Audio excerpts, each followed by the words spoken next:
Buenas noches. Toca en esta ocasión abordar la columna vertebral de lo que fue su espiritualidad, me refiero a la del Padre Pío, y también de su vida, su razón de ser y sus anhelos. Aquel acto de piedad o de devoción que no lo fue de manera ocasional o puntual, sino de manera estable, es decir, no un momento de su vida, sino un acto continuo, un estado permanente de vida y de inmolación, uniéndolo a nuestro Señor de continuo, como fue la celebración de su Santa Misa. O como bien se ha escrito un libro, la misa vivida del Padre Pío, no solamente celebrada, sino vivida. Para esta noche vamos a dividir la charla.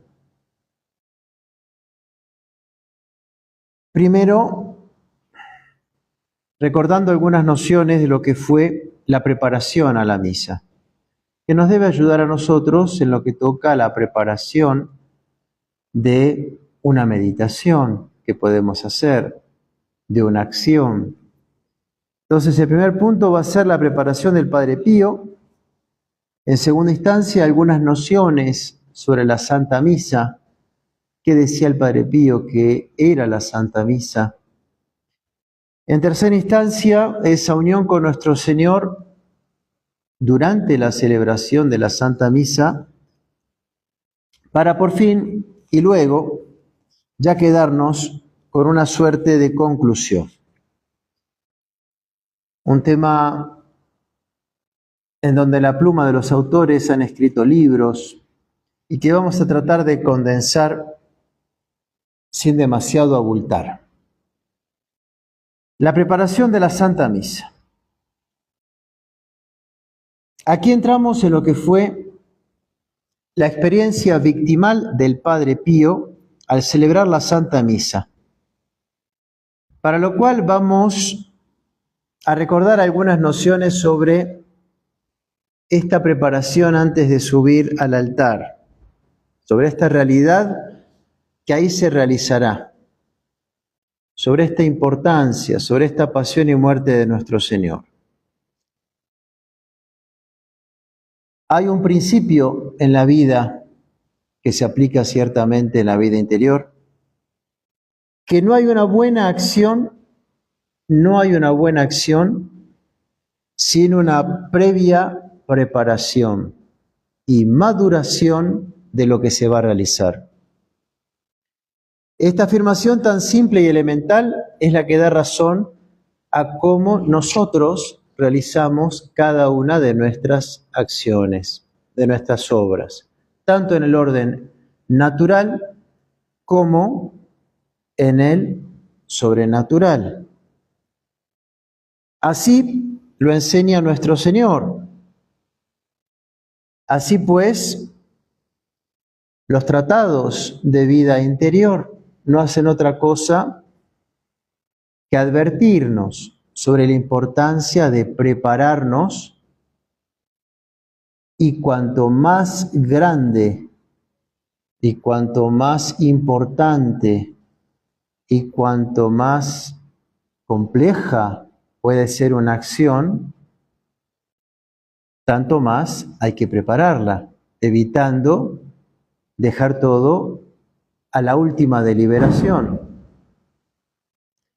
Por eso yo recuerdo uno de los retiros sacerdotales que nos predicaron, uno de los padres, que hoy tiene un alto cargo en la fraternidad. Y me gustó mucho cuando nos dijo: de la calidad de nuestra oración dependerá nuestro apostolado. ¿Cómo rezamos? Así se presumirá que va a ser el apostolado y la fecundidad que podremos impregnarlo. De la calidad de nuestra oración va a depender en alguna medida el apostolado. Y acá es lo mismo. De la calidad de la preparación que hagamos de nuestra meditación, de nuestra misa, etcétera, va a depender cuánto fruto le vamos a poder extraer. Esta preparación, como saben, puede ser de dos maneras. La preparación llamada remota, lejana, y la preparación llamada próxima. Y así pues, la remota es la que no tiene inmediatez con la acción. Pues bien, el Padre Pío, como buen religioso que fue, siempre fiel a la formación recibida en el noviciado, nunca dejó de preparar y de guardar esta doble modalidad. Su preparación remota, a semejanza de lo que fue la vida de nuestro Señor y de su Padre Seráfico San Francisco, consistió en un deseo y una aceptación continuas de ofrecerse en sacrificio por la salvación de las almas. Esa inmolación en su corazón, ese ofrecimiento que él tenía. Escribe uno de sus comentadores, el padre Tarcisio: nuestro Señor Jesucristo, durante todo el tiempo que vivió en la tierra, dice la imitación de Cristo, no pasó ni una hora sin cruces ni dolores. La vida entera de Cristo no fue sino cruz y martirio.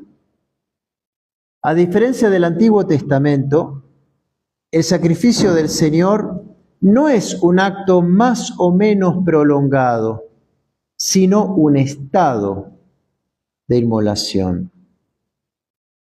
Entre el ecce venio, he aquí que vengo, en la encarnación,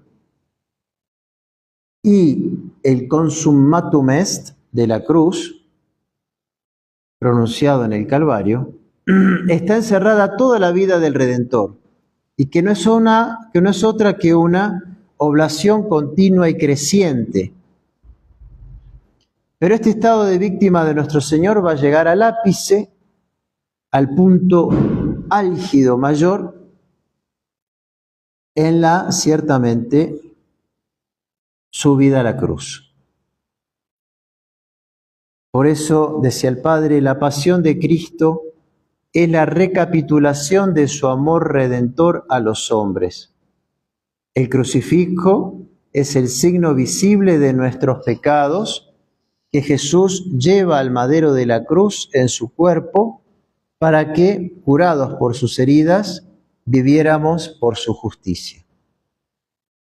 Así pues, y en conformidad con esto, en una ocasión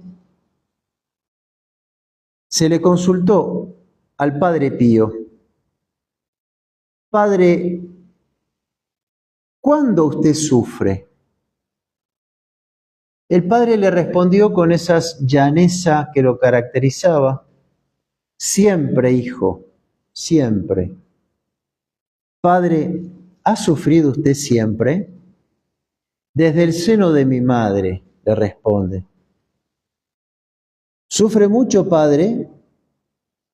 Sufro todo lo que puede sufrir quien carga con la humanidad entera.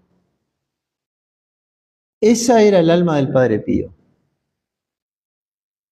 Sufría en la medida que un hombre puede cargar con la humanidad entera. Es decir, un sufrimiento aplastante. Por lo tanto, de esta simple pero dramática confesión, podemos concluir cómo nuestro Señor ha querido renovar en Él, de una manera particular y de una manera continua, todo el misterio de la redención. Esta preparación nos debería estimular a no dejar de lado a nosotros, ¿qué cosa? A no dejar de lado nuestros pequeños sufrimientos cotidianos para unirlos al sacrificio de nuestro Señor, para orientarlos a esa misma realidad de la cruz que es la Santa Misa, de manera que también nosotros carguemos con nuestra propia mochila y en ella coloquemos nuestros pesares, nuestras penas, nuestros dolores, nuestros sacrificios mandados por la providencia o tal vez, generosamente ofrecidos por uno. Y de esa manera, sacrificios medianos, sacrificios grandes, pocos, muchos, variados, podamos descargarlo al pie de la cruz del altar. Y en cierta manera, todo lo que sufrimos siempre que sea orientado a la cruz, para imitar la vida de nuestro Señor, que todo lo orientó a la cruz. Y el Padre Pío todo lo orientó a la redención, a la cruz, a la Santa Misa. Todos tenemos una cuota que sufrir en la tierra, me guste o no me guste, lo quiera o no lo quiera, pero es así. Por eso cuán importante es que podamos unir nuestros sacrificios al de Cristo, para que de esa manera nuestro sacrificio humano, limitado, alcance una suerte de infinitud, por estar unido a ese sacrificio de nuestro Señor. Nuestra nada, unida al sacrificio de Él, tiene un valor redentor. Y solamente así redimimos nuestras almas y ayudamos a la redención de los demás. En lo que toca a la preparación próxima, ya no la remota, ese estado de inmolación, la próxima, la inmediata, si bien el Padre Pío estaba en este estado de víctima, él no por eso descuidaba sus tiempos de oración inmediatos a la celebración de la Santa Misa y luego a la acción de gracias. No se lee que el Padre Pío, por ejemplo, llegara volando como una tromba, pasara a la sacristía y de la sacristía a la misa. Él siempre se preparaba y con mucha preparación, como vamos juntos a aprovechar para recordar. Y luego no se iba sin la acción de gracias. Así pues, recordaremos juntos aquella anécdota que me compartió el padre Laborde en San Giovanni Rotondo, cuando me permitió ingresar en esa celda donde murió el Padre Pío. Y me dice, Padre Ezequiel, mira, ¿ves cuántos despertadores tiene? 2, ¿no? Sí, Padre. El Padre Pío ponía el despertador a las 2 y el otro 2:15, 2:20, 2:30. Pero los dos no estaban en el mismo horario. Porque si con el primero no se llegaba a despertar, el segundo sí. Aunque se despertaba siempre con el primero, ¿no? Y de esa manera tuviera hasta las 4:30, 5, 2 horas y media, 2 horas de oración mental, de meditación antes de celebrar la Santa Misa. Esta preparación nos debería ayudar también a nosotros a guardar ese recogimiento antes de la misa. Hay que evitar, cuando uno llega a una capilla, hay que evitar si se reza el rosario en la iglesia, luego salir, por ejemplo, para no distraerse, no disiparse, no engancharse con alguna que otra cosa que después nos va a costar, primero volver a la iglesia en horario y después otra vez aterrizar, que el rosario para eso tanto nos ayuda. Conviene evitar esa curiosidad de hablar, de saludarse, ya prepararse para lo que viene. Después de la Santa Misa, de la Acción de Gracias, está el momento para saludarse. Pero cuando ya uno llega, tiene la ocasión de entrar en la iglesia y hacer el rosario, más vale quedarse allí.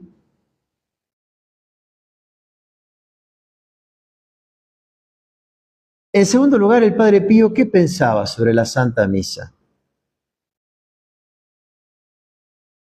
Vamos a traer a colación parte de estos diálogos del libro de su Misa Vivida, y ustedes van a ver, como lo vamos a remarcar, la misa para el Padre Pío es algo, no es una cena, es un sacrificio. La misa para el Padre Pío es el Viernes Santo, es la cruz de nuestro Señor, y no es el Jueves Santo. Ahí es la institución, la Santa Misa en su realización, la muerte de nuestro Señor figurada por esa doble consagración del Jueves Santo, tuvo lugar el viernes.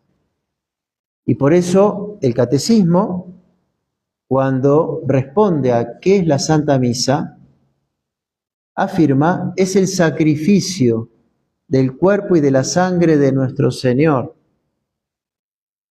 que se ofrece en los altares por mano de los sacerdotes en memoria del sacrificio de la cruz. Eso y no otra cosa, eso es la misa. Eso era lo que el Padre Pío, por lo tanto, enseñaba. Eso era lo que el Padre Pío vivía. Él no vivía y no revivía un festejo. Él volvía a sufrir la pasión de nuestro Señor. Padre, ¿cómo usted definiría la misa? Recuerdo que una ocasión les consulté por esta palabra que no es tan común aquí en Guatemala. La misa es como un amasijo sagrado, una mezcla sagrada con la pasión de Jesús.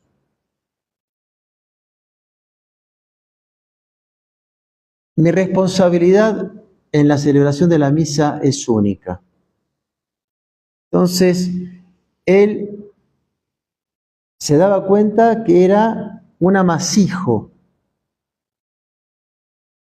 era una unión tan estrecha con Cristo sufriente que sentía toda la responsabilidad de lo que eso conllevaba. ¿Qué debo leer yo en su misa, Padre? Todo el Calvario. Padre, dígame todo lo que usted sufre celebrando la Santa Misa. Todo lo que sufrió Jesús en la pasión. De otro modo lo sufro también yo, en la medida que le es posible a una criatura humana. Y esto sin mérito alguno por mi parte, solo gracias a su bondad. Y ahí van viendo, siempre lo mismo. La misa es el sacrificio de nuestro Señor. No es un festejo, no es un festín, no es una comida, no es una reunión. Es el sacrificio. Padre, durante el sacrificio divino, usted carga nuestros pecados. No puedo dejar de hacerlo, puesto que es una parte del santo sacrificio. entonces el Señor lo considera a usted como un pecador. No lo sé, pero sí me lo temo. Yo lo he visto temblar cuando usted celebra la Santa Misa, cuando sube las gradas del altar. ¿Por qué, Padre? ¿Acaso por lo que usted tiene que sufrir? Y el Padre Pío va a responder, no por lo que tengo que sufrir, sino por lo que tengo que ofrecer. Y uno dice, ¿y qué tiene que ofrecer un sacerdote en el altar? Que lo hacía temblar al Padre Pío. Tenía que ofrecer a nuestro Señor, como claramente lo dice la oración del ofertorio. Tenía que ofrecer a nuestro Señor, figurado en esa hostia, por mis innumerables pecados, ofensas y negligencias, y por lo de los fieles, vivos, los que están acá en la misa, los esparcidos en el orbe, los que entraron en el purgatorio. El sacerdote ofrece la víctima y eso le daba temblor al Padre Pío. Es decir, el Padre Pío se sentía el verdugo de nuestro Señor. ¿Por qué lo iba a inmolar? Por nuestras faltas. Amén de todo lo que tenía que sufrir. De modo tal que, con una concepción así, con una cabeza teológica expresada de este modo, con un alma sacerdotal, victimal, ¿cómo el Padre Pío no iba a rechazar de cuajo, se dice de cuajo, rechazar de cuajo, todos estos experimentos que empezaron a pulular después del concilio en orden a lo que primero sería la misa normativa y que terminó después en la misa nueva? Todos estos experimentos litúrgicos que andaban girando por acá y por allá, a ser conocidos por el Padre Pío, fue que él consiguió, a través del cardenal Bacci, que Pablo VI le permitiera solamente celebrar la misa, hasta ese momento la única, la de San Pío V, y sin tener participación en todos estos laboratorios litúrgicos. El Padre Pío revivía la misa, y la misa era la pasión de Cristo, y no lo que ya estaba viendo en lo que terminaría siendo la nueva misa. Un culto tan ajeno a lo definido por Trento y tan próximo a este humanismo que no dejamos ahora de respirar en la Iglesia.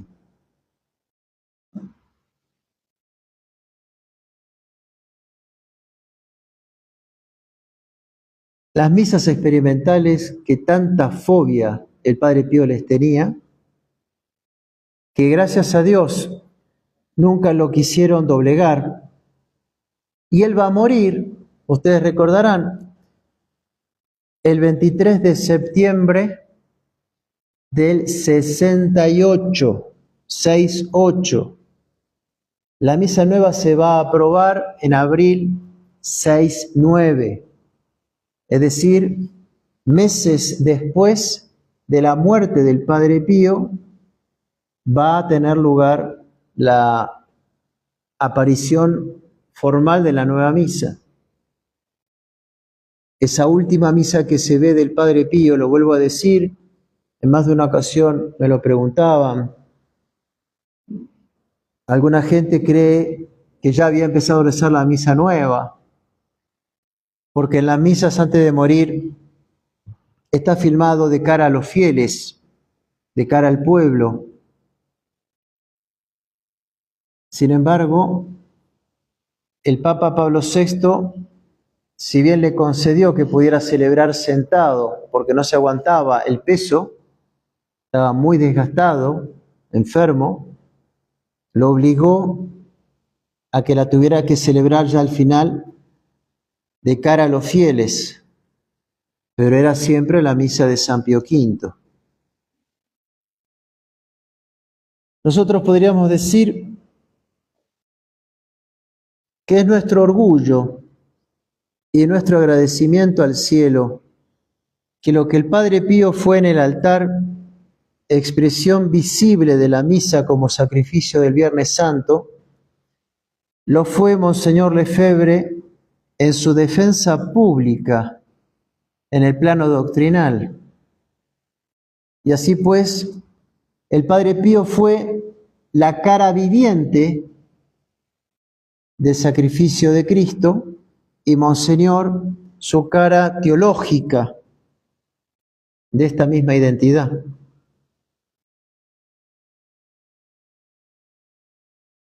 El Padre Pío recomendaba mucho, no solamente que se asistiera a la misa, sino que también se pidieran misas por uno.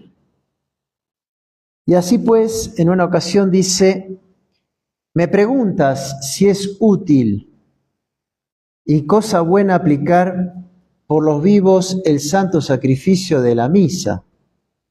Y yo te respondo que es utilísimo y es santísimo el aplicarse el sacrificio de la Santa Misa mientras se peregrina en la tierra.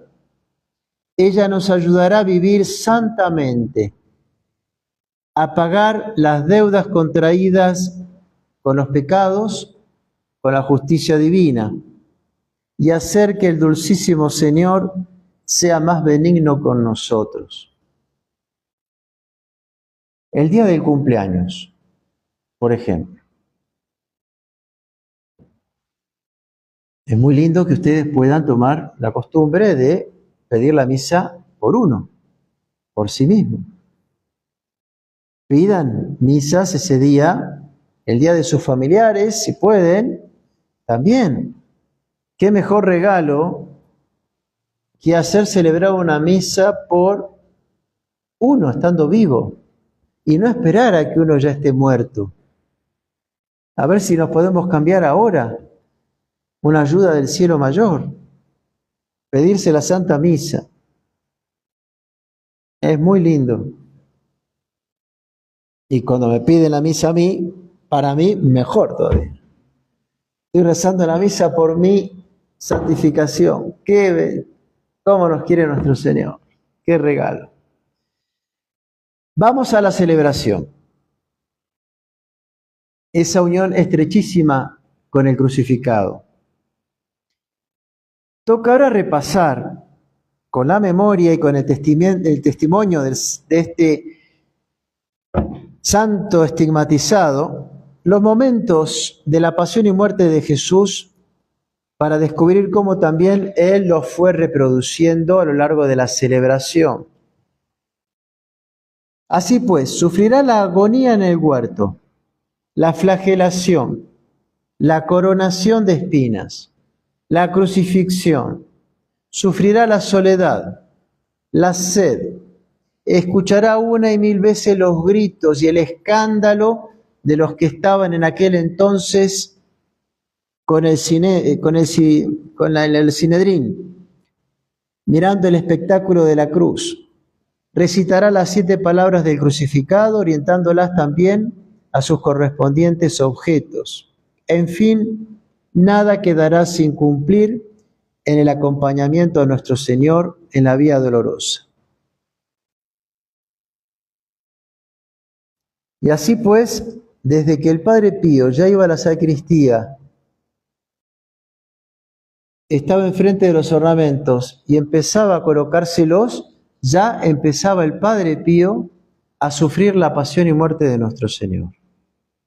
Y no una vez, sino de manera habitual. Padre, ¿cómo podríamos conocer su pasión? conociendo la pasión de Jesús, en la de Jesús encontraréis también la mía. Son palabras muy fuertes, que si no fuera porque es un santo, diría, este hombre tiene una suerte de delirio místico, una paranoia. Decir y hablar de esta identidad entre la pasión de Jesús y la suya en cuanto le es posible como hombre,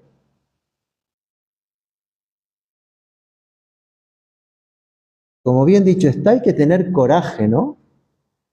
Hay que tener una mirada límpida, un alma transparente para decir esto sin faltar a la verdad. ¿Agoniza usted como Jesús en el huerto? Por cierto. ¿Y también a usted le viene a consolar un ángel como Jesús? Así es. ¿Qué fiat pronuncia usted? El de sufrir siempre por mis hermanos del destierro y por el reino de Dios. El fiat de la Virgen, el fiat del Padre Pío, sufrir siempre por las almas. ¿Quién grita crucifícalo, crucifícalo? Los hijos de los hombres y precisamente los que han recibido favores. Miren esto, los que han recibido favores, es decir, los ingratos que una y otra vez han recibido de Dios, por ejemplo, el perdón, han sido absueltos y son los primeros que reinciden. Esa es una manera de decir crucifícalo. Los hijos de los hombres, precisamente los que han recibido favores. ¿Cómo quedó Jesús después de la flagelación? Lo dice el profeta, todo él quedó hecho una llaga, igual que un leproso. Entonces quiere decir que usted es toda una llaga, de pies a cabeza. ¿Y no es esto nuestra gloria? Si no cupieran más llagas en mi cuerpo, haríamos llaga sobre llaga. Pero yo no quiero el sufrimiento por sí mismo, no, sino por los frutos que me proporciona. Da gloria a Dios y salva a las almas. ¿Qué más puedo desear? Esta es el alma del Padre Pío. Es un hombre que entendió en profundidad, pasando la corteza del sufrimiento, lo que tiene ese leño, lo que es capaz de producir la cruz aceptada. Dar gloria a Dios, lo primero. 2, salvar a los hermanos. Ayudar a la redención. Jesús me ha hecho sentir que usted sufre la corona de espinas. Si no fuera así, la inmolación no sería completa. ¿Qué pecados expió él? Todos, pero en particular los que se cometen con el pensamiento, sin excluir los pensamientos vanos e inútiles.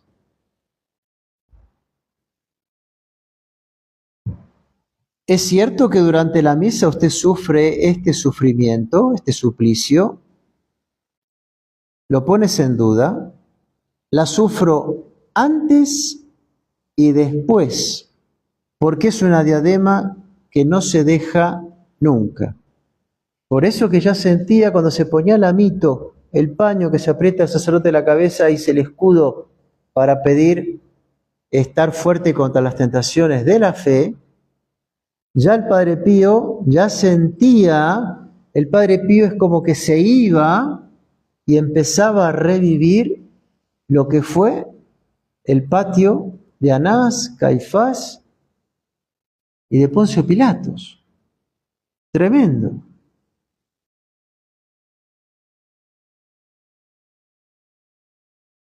También sufre lo que Jesús sufrió en el camino del Calvario, lo sufro, sí, pero falta mucho para llegar a lo que sufrió el Divino Maestro. ¿Y quién hace de Cireneo y de Verónica suyo? Jesús mismo, le responde. ¿En qué momento es más intenso el dolor? ¿Desde la consagración a la comunión? ¿Y la flagelación cuándo la sufre? Desde el principio hasta el final, pero con mayor intensidad después de la consagración. Fíjense cómo todo va empezando a girar de una manera crucial en torno a la consagración.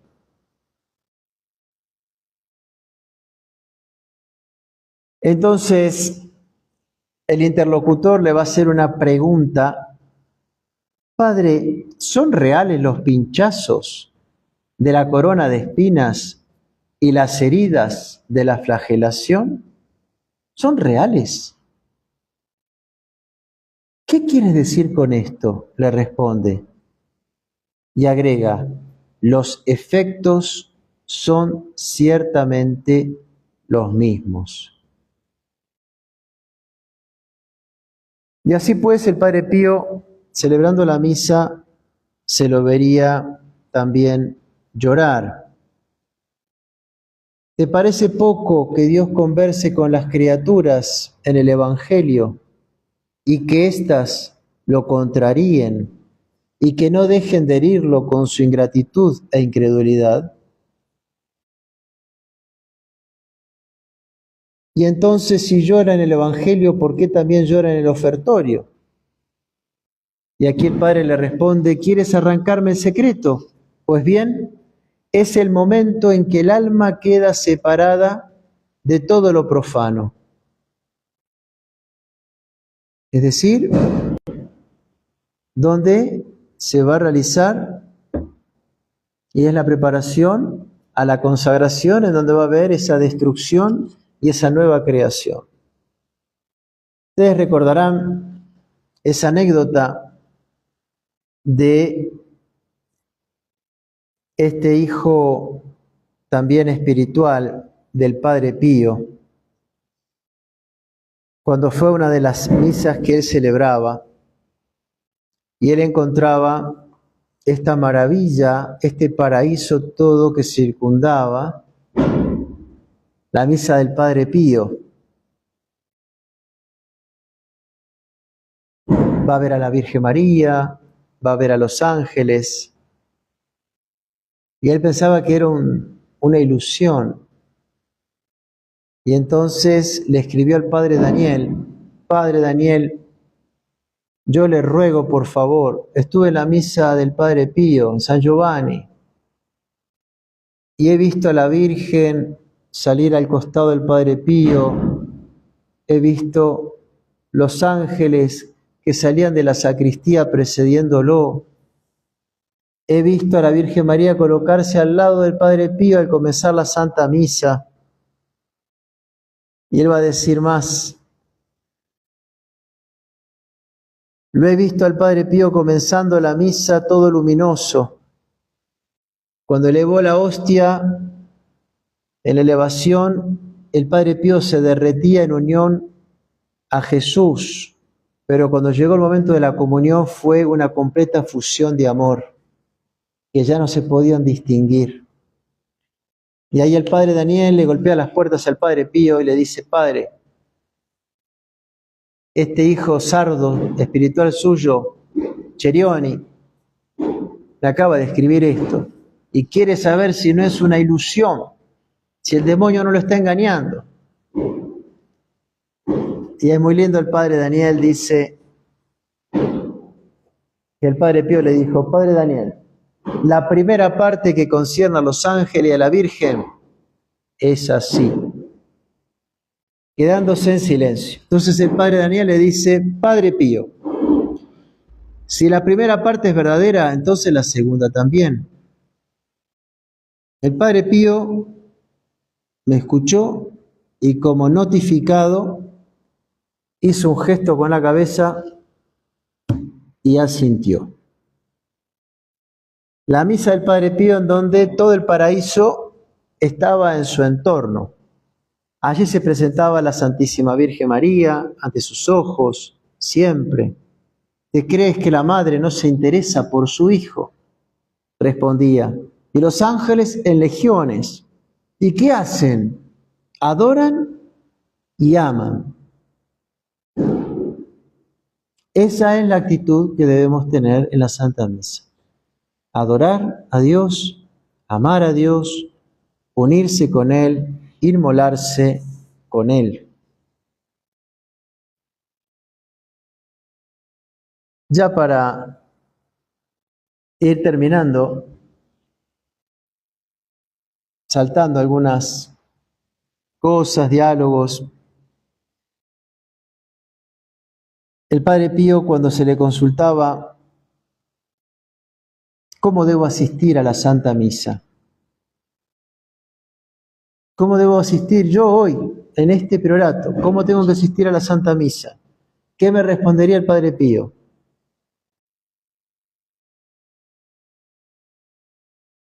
En primer lugar decía, lo que debemos hacer en la misa es compadecer y amar,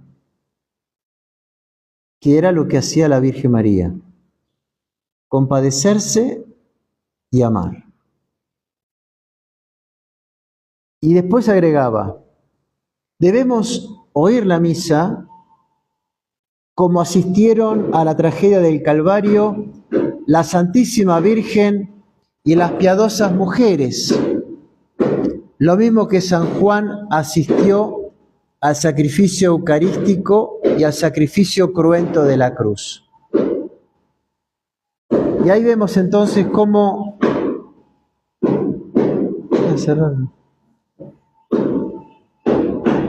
el Padre Pío nos recuerda, les gustan tirar explosivos acá, cómo el Padre Pío recuerda que la misa no era el Jueves Santo,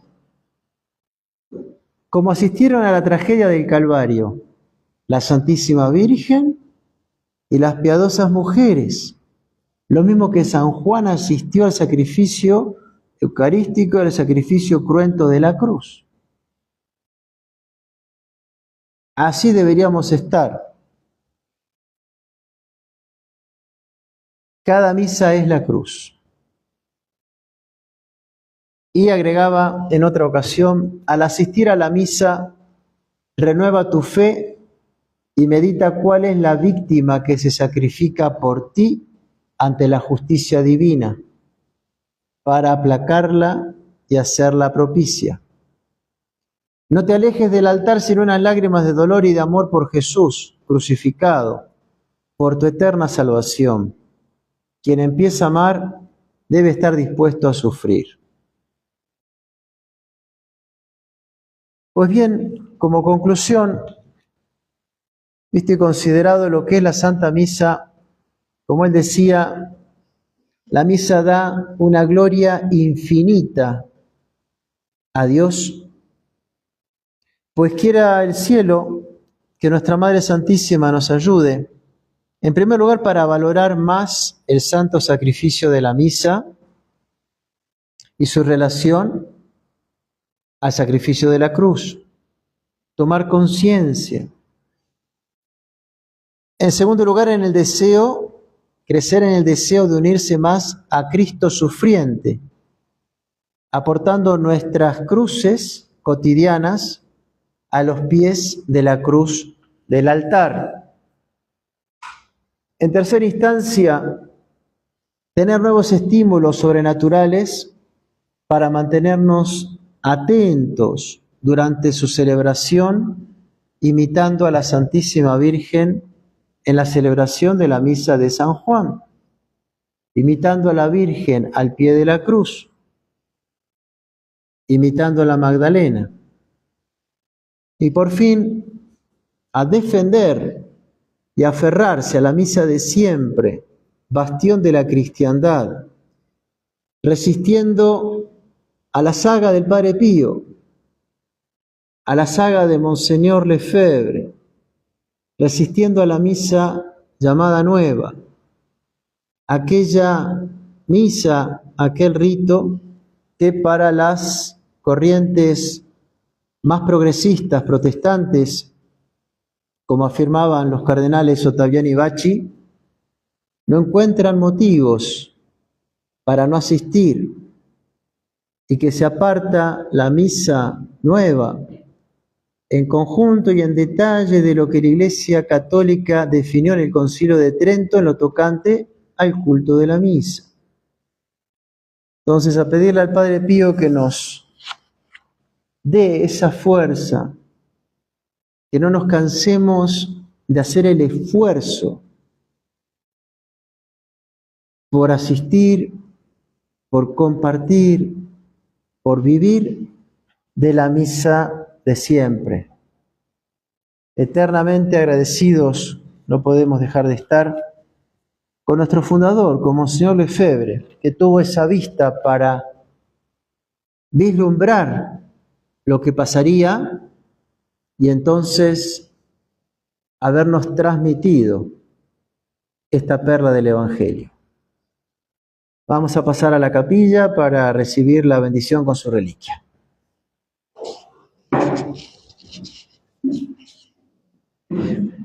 Gloria al Padre, al Hijo y al Espíritu Santo. Padre, del Hijo, del Espíritu Santo. Amén.